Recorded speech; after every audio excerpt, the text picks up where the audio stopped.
It's a real pleasure to be back here with you once again. You'll have seen the written copy of the parliamentary report, and I will be referring to that only in passing, because I think the last year, in many respects, has been a very fragmented parliamentary year. In some respects, you know, with Theresa May calling the election so early, it kind of feels as though we've hardly been there for much of the time. And I do have to apologise to comrades as well, that I was actually ill, not sort of seriously ill, but I was unable to move. I slipped a disc in February, and that kept me out of action for about 6 weeks. So I did miss a bit of parliamentary time because of that. And in that period, I mean, very little legislation has been passed. It's been amazing how much parliamentary time has been devoted to some of the work that I'm involved in, because I do, amongst other things, chair the Backbench Business Committee, or I did in the last Parliament. And the Backbench Business Committee determines debates to be had on any subject that members want to hear. So we had over 27 days of parliamentary time within the last 12 months devoted to backbench debates that we determined, and very little legislation was actually enacted by the government. Probably for the better, actually, that very little legislation was enacted. But what it did do had some significant elements. Of course, we saw the Buses Act, which gives powers to elected mayors in parts of the country to run bus franchising, but of course it doesn't give the sort of powers that a London mayor would have in order to regulate bus services in other parts of the country. So an important step, but nowhere near as far as we would like to take things. The Investigatory Powers Act, originally dubbed the Snoopers Charter, this act allows various state agencies the ability to sweep up large amounts of information, particularly conducted on the internet. The Digital Economy Act, this contains a wide range of measures, including transferring the responsibility for over 75 TV licence concessions from the government to the BBC. And the secondary legislation and the Trade Union Act was two public consultations were still outstanding when Parliament closed down for the election, and that was the deadlines for electronic balloting consultation had been pushed back until the 14th of July, but the certification officer consultation will proceed on the original timetable. Now, within Parliament, the group itself has carried on meeting, and we've done a number of things. The statutory maximum working temperature early day motion, which I think gained in the end almost 160 signatures from MPs from different parties. The treatment of trade union activists, as Samworth Brothers, was tabled. Industrial action at Pennine Foods and industrial action at Brooks Newport were tabled by other colleagues from the group. And of course, the key campaigns on fast food rights was also given some parliamentary airing and discussed by the group. But then, what we saw was a truly incompetent government calling an election early in order to retain or get a bigger mandate from the electorate of Britain over supposedly how they were going to manage the Brexit negotiations. That was the line that May was peddling to the country. But I called them an incompetent government because, in fact, in so many ways, they were grossly incompetent in the way in which they were managing so many of our public services. Let's not forget, over the winter, the crisis that we've had in our health service. Let's not forget that we were actually looking down the barrel of a real problem with school funding, with schools already having seen some cuts to their budgets, and we knew that further significant cuts were on the cards. We actually saw the debacle of the railways in turmoil, where the Southern Rail franchise in particular was a failed franchise, but that Chris Grayling, lovely man as he is, was trying to blame RMT for causing that that failure, when in fact the failure predated any of the industrial action being carried out by RMT to safeguard passengers. That's what the RMT were actually doing. They were actually carrying out industrial action to maintain guards on trains. And I don't care what anybody says, a guard on a train is just not about who opens and closes the doors. It's fundamentally a job which is geared towards passenger safety. And we also saw prisons. We've just been hearing about the debate on prisons.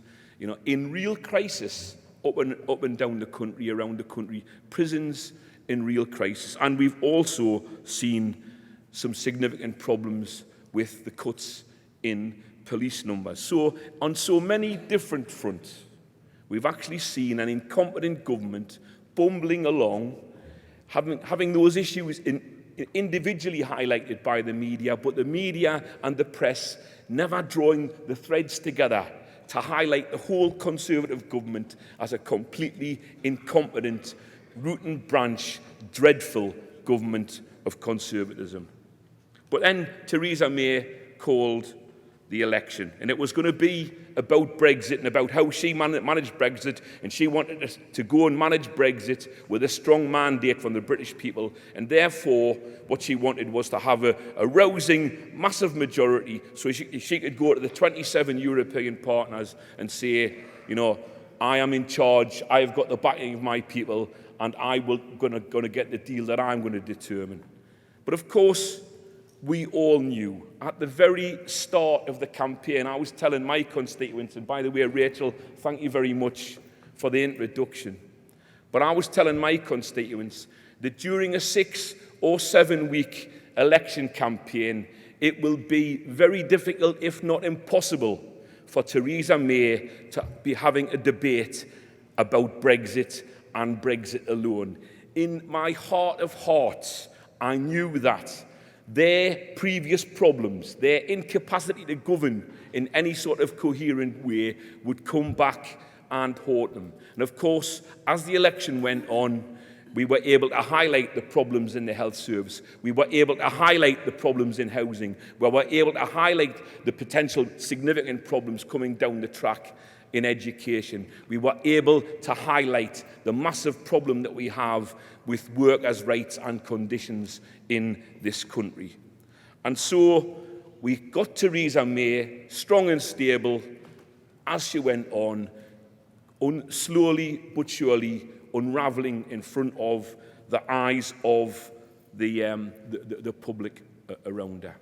And then, with all of that crisis happening from the Tory party perspective, because they didn't really have an awful lot in their manifesto that was good news, it was all about her going out to manage Brexit, we launched this document.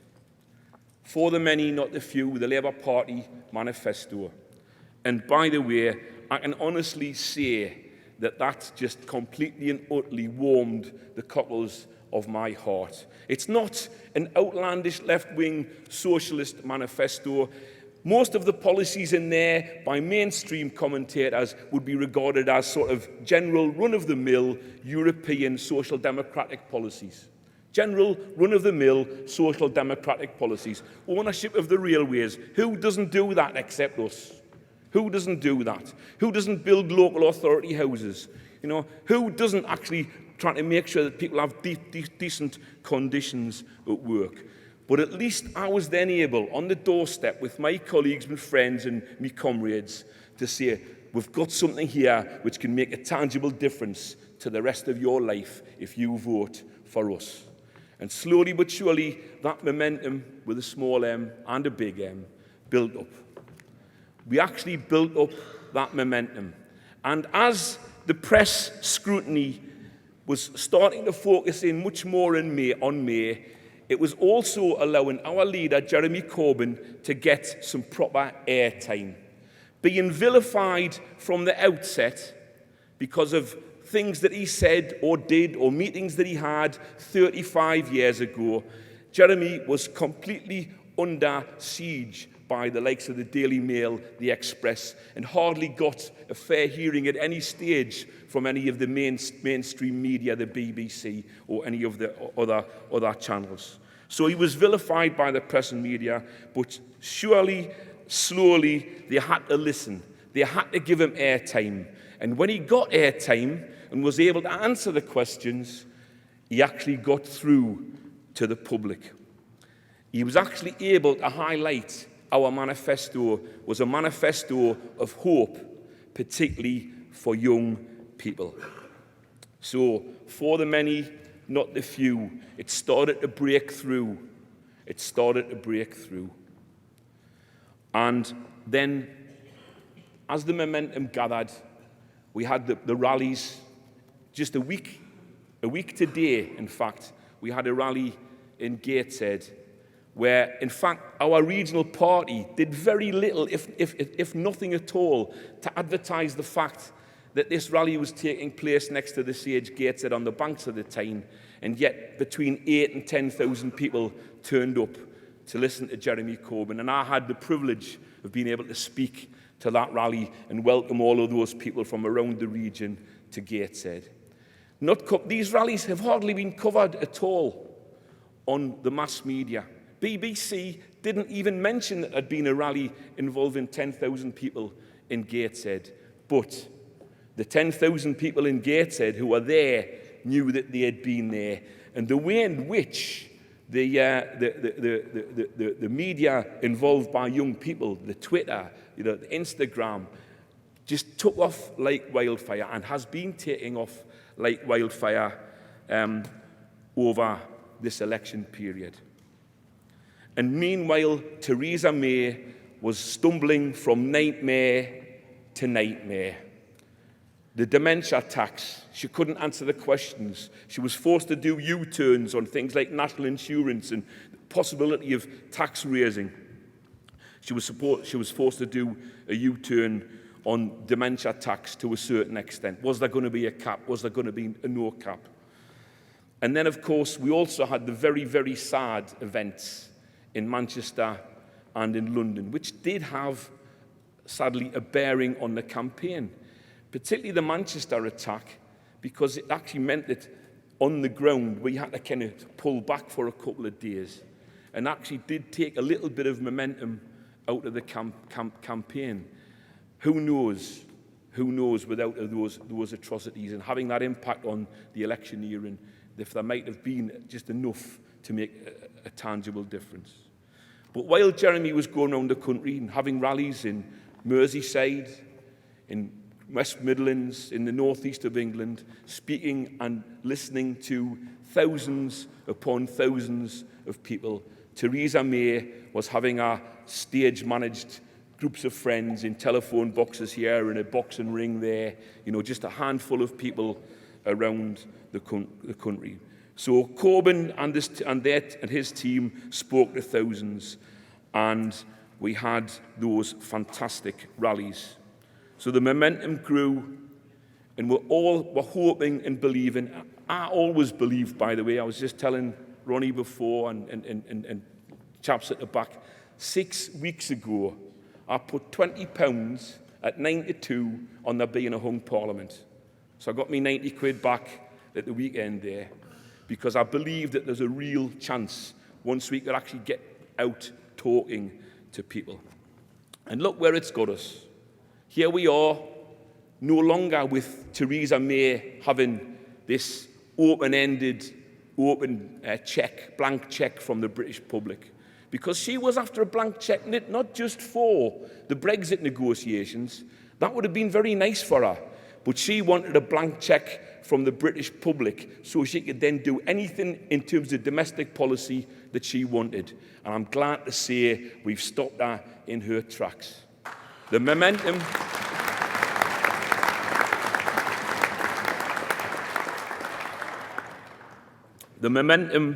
is absolutely with us.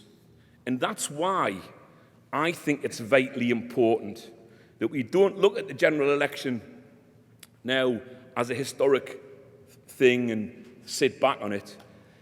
Let's not forget, by the way, that just 24 hours before the close of registration to vote in this election, 24 hours, the Electoral Commission were telling us that 7 million people were still unregistered to vote in this country.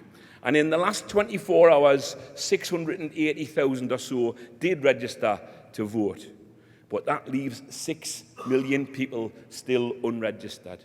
And that is why us, the foot soldiers, need to be working from now, getting that registration up. In my own constituency of Gateshead, we had 2,500 more people registered on election day than we had in January. That's, okay, not in Gateshead, wasn't significant overall in Gateshead because of where we are in terms of a safer Labour seat after Thursday. But in so many constituencies up and down the country, that 2,500 could have been the difference. And there are so many more to get out there. So comrades, we've had the election. We've stopped our in our tracks. That is a base from which we must build. The ground war can work. I've seen it. I've been out doing it for weeks and weeks and weeks, talking to people on their doorsteps, the individual conversations, putting to rest the myths which are daily being peddled by the Express, the Mail, the Star, the Sun. I shouldn't even say the word, but those myths which are being peddled about Jeremy Corbyn himself and about how unpalatable to the British public our policies are. Our policies are actually popular with the British public. We've seen this weekend another opinion poll published, which actually gives Labour a 5 or 6 point lead following the election last Thursday. Now, why do you think that is? Because in so many people's minds, they doubted that we could win. Now, the very fact that we've come close will give so many people the confidence next time to vote for us, to vote for that manifesto. And in the meantime, we've got to go back to Parliament. I think we'll be electing a speaker tomorrow in Parliament with a Queen's speech next Monday. A Queen's speech put together by the Conservatives who've just come out as a rag bag from that election and the Democratic Unionist Party of all creatures. Now, Theresa May on the steps of Downing Street had a convenient lapse of memory. She was saying that the DUP were a party with which they had a long friendship. Lies. Complete lies. The Conservative Unionist Party in mainland Britain has had a long-established relationship and friendship with the official Ulster Unionist Party, the party of David Trimble, people like that. The DUP was founded by Ian Paisley, as you all know, and came from many of the paramilitary movements of the Unionist side, the Loyalist side of the argument in Northern Ireland. So for Theresa May to say that they have had a long-standing friendship and agreement with the DUP is nothing but nonsense. The UUP was getting Conservative support in the last couple of elections to stand candidates against the DUP. So let's start nailing some of this.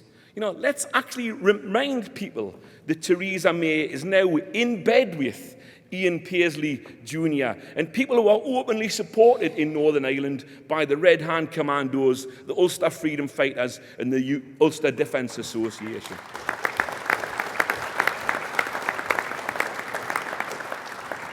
So, comrades, I've come to speak to you today to thank you for your continued support for us in Parliament. But I've also brought this with me. It's a rosette, because I think I'll be wearing it quite soon.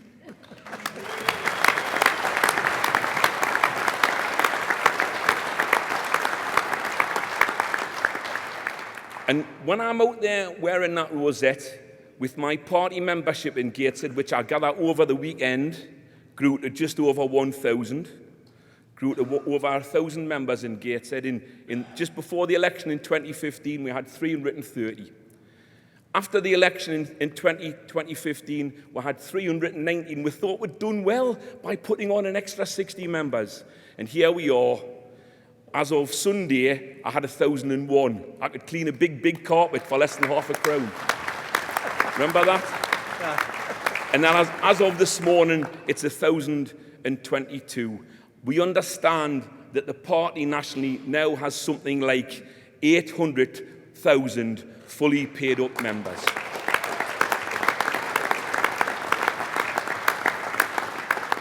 So, comrades, let's be enthusiastic. Let's be willing to work. Let's be willing to put the doubts to one side. If the people on the right in our party that were vilifying Jeremy Corbyn had kept their traps shut, if they had done that, we wouldn't have had a 24-point deficit in the opinion polls when Theresa May called the election. Maybe they've done us a little favour. Maybe they've done us a little favour because it was the 24-point deficit in the opinion polls for us that made her call the election in the first place. So maybe they have done us a bit of a favour, but now the warning is for them. They've got to keep their bloody traps shut. If they don't like it, they can lump it like we had to when Blair was in power.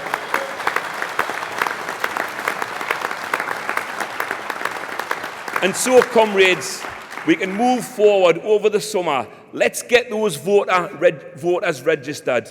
Let's keep the momentum going. Let's enthuse our membership. Let's take it forward. And then we can look forward to a situation where we can actually put that into action, in power, in government, in late 2017, early 2018. Thank you very much, comrades. All power to your elbow. Thank you.